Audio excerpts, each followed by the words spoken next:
रहीम अस्सलाम वालेकुम। प्रोग्राम में मैं सुमैया रिजवान आपको खुश आमदीद कहती हूँ।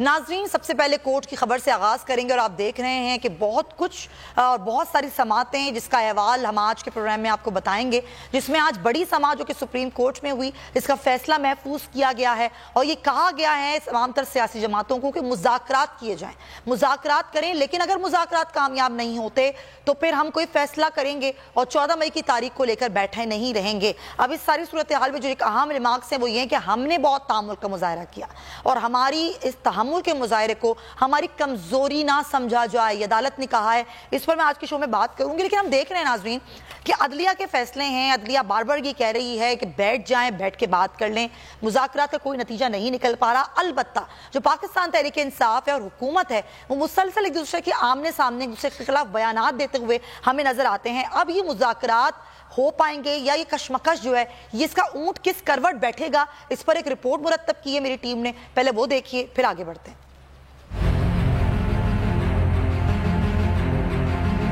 अदलिया के फैसले, नून लीग और पीटीआई आमने सामने, ऊंट किस करवट बैठेगा। सुप्रीम कोर्ट के मामले पर नून लीग और पीटीआई आमने सामने आ गई। एक तरफ नून लीग चीफ जस्टिस को धमकियां देने पर उतर आई है तो दूसरी तरफ पीटीआई चीफ जस्टिस की हिमायत में रैलियां निकालने का ऐलान कर चुकी है। हाल ही में वफाकी वजीर दाखिला राना सनाउल्लाह कहते हैं कि इस मरतबा वजीर आजम की कुर्बानी नहीं देंगे। अगर एग्जेक्टिव ऑर्डर से वजीर आजम घर जा सकता है तो इसी ऑर्डर से चीफ जस्टिस को भी घर भेजा जा सकता है। राना सनाउल्लाह से कबल शाहिद खाकान अब्बासी का बयान भी सामने आया जिसमें उन्होंने कहा कि चीफ जस्टिस को कौमी असम्बली बुलाकर पूछा जाए उन्होंने कौमी असम्बली की कार्रवाई का रिकॉर्ड क्यों तलब किया। यही मुतालिबा वजीर दिफा ख्वाजा आसिफ ने भी कौमी असम्बली में दोहराया कि स्पीकर कौमी असम्बली सुप्रीम कोर्ट के कौमी असम्बली की कार्रवाई में गैर इखलाकी मुदाखलत को रोकने के लिए एक कमेटी तश्कील दें। मजीद कहा कि हम बहुत हिसाब दे चुके हैं, अब जज अपनी तारीख का हिसाब दें, लिहाजा सुप्रीम कोर्ट से भी अदालती कार्रवाई का रिकॉर्ड तलब किया जाए। एक तरफ नून लीग है जिसकी सुप्रीम कोर्ट के खिलाफ महाजराई जारी है। चीफ जस्टिस सुप्रीम कोर्ट को धमकियां दी जा रही हैं, जिस पर कानूनी माहिरीन कहते हैं कि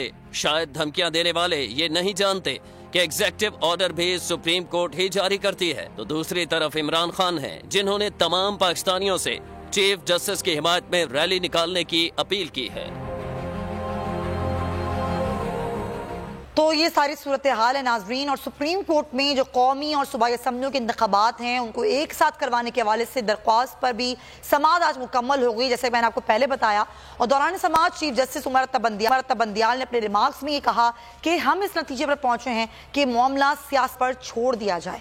मुज़ाकरात नाकाम हुए तो अदालत 14 मई के फैसले को लेके बैठी नहीं रहेगी, अपने फैसले पर अमल कराने के लिए आइन को इस्तेमाल करेंगे। अदालत में अभी मसला आइनी है, सियासी नहीं है। अदालत सियासी मामला सियासी जमातों पर छोड़ती है और अदालत अपना फरीजा अंजाम दे रही है।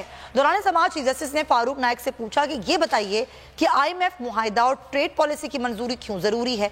इस पर फारूक नाइक ने जवाब दिया कि बजट के लिए IMF का कर्ज मिलना जरूरी है और असम्बली अगर नहीं हुई तो फिर बजट मंजूर नहीं हो सकेगा। क्या कुछ आज की समाअत में अहवाल रहा और अब ये फैसला कब तक सुनाए जाने के इस तमाम तर सूरत हाल पर बात करेंगे। हमें ज्वाइन करें आज कोर्ट की खबर में हमारे नुमाइंदे अकील अहमद, उनको हम वेलकम करते हैं। बैरिस्टर अहमद पनसूटा साहब भी हमारे साथ हैं, माहिर कानून है, उनको भी हम वेलकम करते हैं।